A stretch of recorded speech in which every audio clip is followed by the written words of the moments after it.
Hi, this is Matt Paulson. Today we're going to look at a video by Uthman Ibn Farak, and he's going to talk about Muslim inventors and what conveniences of the modern world that we would be missing if we didn't have Muslim inventors. Let's see what he has to say.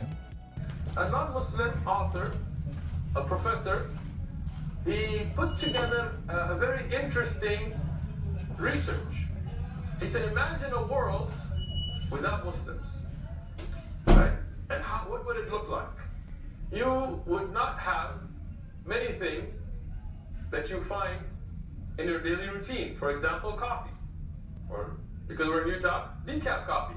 Coffee grown worldwide can trace its heritage back centuries to ancient coffee forests on the Ethiopian plateau.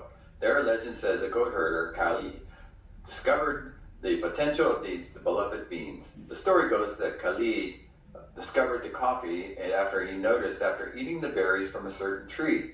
His goats became so energetic that they did not want to sleep at night. Kali reported his findings to the abbot of the local monastery, who made it a drink with the berries and found that it kept them alert through the long hours of evening prayer. The abbot shared his discovery with the other monks of the monastery, and the knowledge of this energizing berries began to spread worldwide. So coffee cultivation and trade began in the Arabian Peninsula. Arabians named it and then marketed it across Europe and Asia and then the world. So the Muslims didn't really invent it, they just marketed it.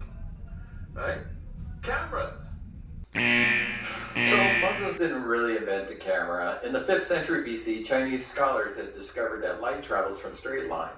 The philosopher Mo Te recorded that the formation of an inverted image with a pinhole. Plato wrote about pinhole images in the 4th century BC. And then later in the 10th century, an Arabian physicist, mathematician, Al-Hazen, he was able to use the pinhole device to see solar eclipses without hurting the eyes. So that didn't really help in developing the camera. It took 900 years later when a Frenchman, Jacques-Louis Mende d'Argerès, is credited with putting permanent images on light-sensitive materials. So the Muslims had nothing to do with building a camera. Lenses. So this certain reference to the use of lenses comes from Aristophanes' play The Clouds in 424 BC, mentioning burning glass from a lens. Pliny the Elder, the 1st century, confirms that burning glasses were known in the Roman era. Ptolemy in the 2nd century wrote a book on optics. Arabic scholar in the 10th century, Ibn Saud, was able to improve upon Ptolemy's, and then later in the 11th century, Al-Hazen improved upon Ibn Saud's work. Muslims really invent corrective lenses? No, that's not really true. Seneca, 1st century Roman philosopher, first one to be documented to use a glass of water in order to read the text on a paper. Invention of a reading stone is attributed to Abbas Ibn Firnas in the 9th century, but in the 12th and 13th centuries during the Middle Ages, Italian monks were thought to be the first to create the first ground lens made from burrow quartz for reading. They work similar to a magnifying glass. Experimental physics. If you Google experimental physics, you will come up with Galileo. He is the inventor who really came up with the scientific method. Newton and Galileo and Einstein have all been called the fathers of modern physics. However, many hundreds of years earlier, Al-Haytham, Arabic Muslim, was able to develop a modern scientific method. However, it does not mean that Galileo's method came from Al-Haytham's. Chess.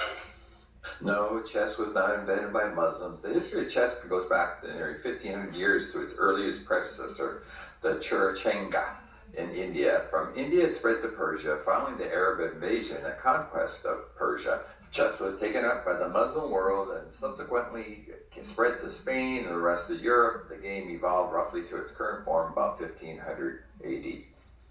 Treatment of cowpox. So cowpox is a viral skin infection caused by cowpox or the catpox virus and can cause smallpox. Cowpox is similar, much milder than smallpox. There is no cure for cowpox, but the disease is self-limiting. So if you get lesions, you usually heal up between 6 and 12 weeks. So having a treatment for a non-fatal skin rash is not really that big of a deal. So Muslims or no Muslims, they're still going to heal between 6 and 12 weeks. So, Muslims did not invent soap. Babylonians had their a formula for soap in 2800 BC. The Egyptians had their formula for soap in 1550 BC. For Israel, Levant, they had their own way of making soap. And then Pliny the Elder, who's writing chronicles of life in the first century, described soap as an invention of the Gauls of Western Europe. Before the first century, the Chinese developed detergents similar to soap. It was manufactured from different plants. In the second century, the physician Galen described soap making using lye. So finally we come to the 9th century, and then we have Muslims making hard toilet soap with pleasant smells. Without Muslims, we still would have soap. Crankshaft. No, the Muslims didn't invent a crankshaft. The earliest use of a crank in a machine occurs in a crank-driven windowing machine from China during the Han Dynasty. Crank mechanism was first used in a watermill in Asia Minor. Also, 2 6th century sawmills excavated in Turkey worked a similar mechanism. In China, a crank and a connecting rod appeared in the 5th century, and a crank and a connecting rod with a piston appeared in the 6th century. And in the 9th century, Muslims were experimenting with musical instruments. They were inventing things like a flute playing machine from steam power, and they were able to work the first programmable music sequencer and the first example of repetitive music technology. So rockers and rappers and DJs should be thanking Muslims for that innovation. Combination locks. Muslims did not invent combination locks. The combination lock goes back 6,000 years ago to 4000 BC. A combination lock was discovered at a Roman period tomb dated to the 4th or 5th century BCE. Muslim inventor al-Zazari documented a combination lock using 12 letters from the alphabet on a chest. So the combination locks weren't invented by Muslims. They were there long before them. And so if Muslims never existed, we still would have combination locks. Internal combustion. I can't find anything in history that says the Muslims were involved in internal combustion. In the 19th century, 1806, French inventor. They developed a hydrogen-powered engine. And then a year later, in 1807, they were able to build a piston combustion engine and used it to power a boat up the river. Fountain pens. I'm a big fan of a fountain pen. According to one Muslim historian, the Fahmid Kalimat Alim-Azzuddin Allah in Arab Egypt demanded a pen that would not stain his hands or clothes and was provided with a pen that held ink in a reservoir, allowing it to be held upside down without leaking. And there's compelling evidence that a working fountain pen was constructed and used during the Renaissance by artist and inventor Leonardo da Vinci. 1636, a German was selling fountain pens in a magazine. In 1663, Samuel Pepys was referred to a metal pen as to carry ink. Noted historian Hester Dorsey Richardson documented a reference to 3 silver fountain pens worth 15 shillings in England during the reign of Charles II. And then we have a patent by the French government in 1827 and a patent by American in 1867. There's very little evidence that the Muslims had anything to do with the invention of the fountain pen. Architectural. I wish Altman would elaborate on what kind of architectural innovations that Muslims carried out, because most of the big buildings and Roman Colosseums and things of that nature were pretty amazing structures as it was. The mosques that were being created didn't bring in anything new. The architecture styles were all similar to what we already had in Roman era. On the screen are some pictures that I took of a mosque in Spain. You can see that they were, a lot of times there were churches that were expanded and turned into mosques. If you look at the castle design of the Muslim fortresses, they pretty much look like the castles of Europe with moats and things of that nature.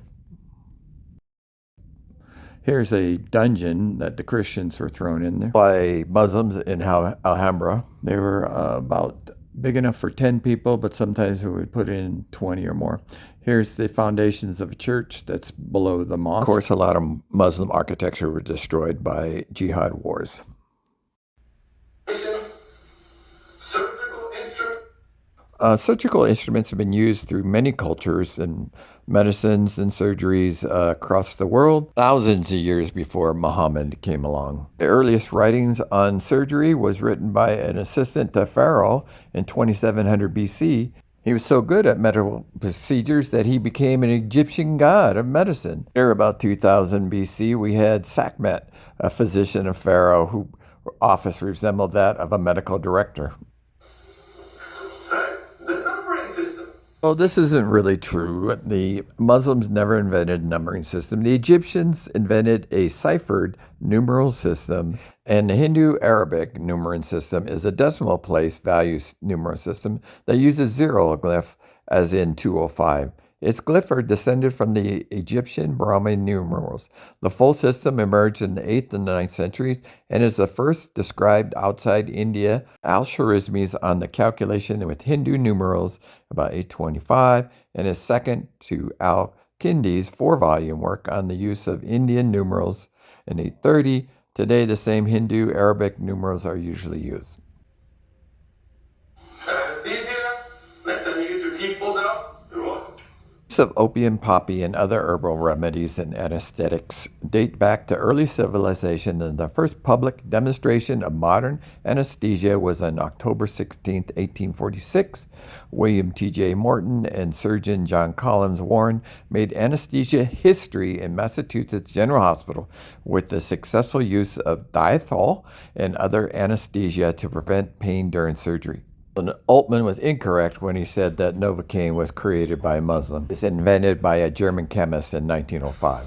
Windmills.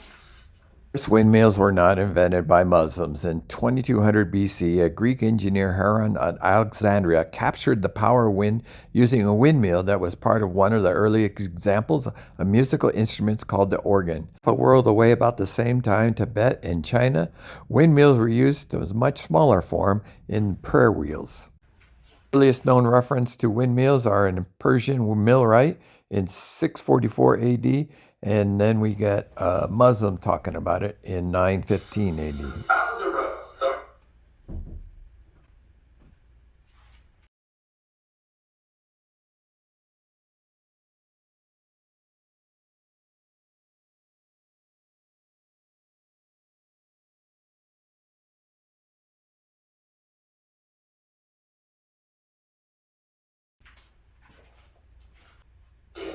Cryptology.